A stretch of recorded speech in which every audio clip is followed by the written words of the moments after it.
Ed ora il secondo coro in rappresentanza dell'Usci di Gorizia, il coro di voci bianche della Scuola di Musica di Mossa. Eccoli.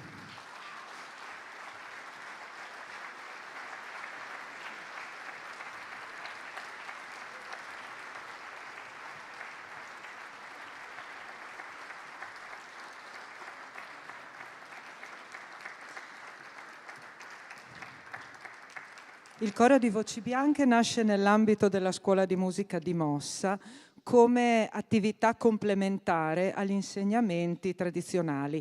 Si rivolge sia ai bambini che già praticano lo studio di uno strumento, sia a coloro che vogliano avvicinarsi alla musica attraverso il canto corale, la forma più immediata del fare musica insieme.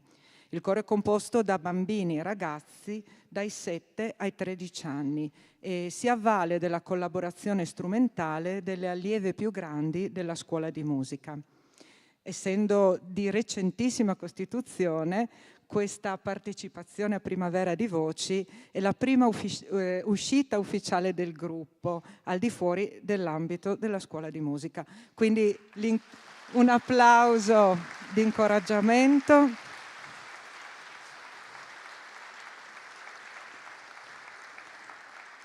Il coro è diretto da Anita Persoglia.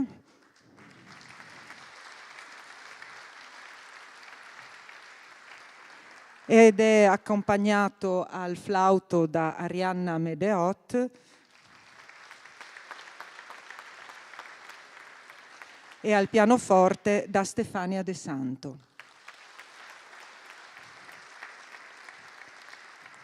Ascolteremo Blue di Lanaro, Supercalifragilistichespiralidoso di Sherman e come terzo brano Do Re Mi di Rogers.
Ma che cosa va bene la tua vita può cambiare, ricorda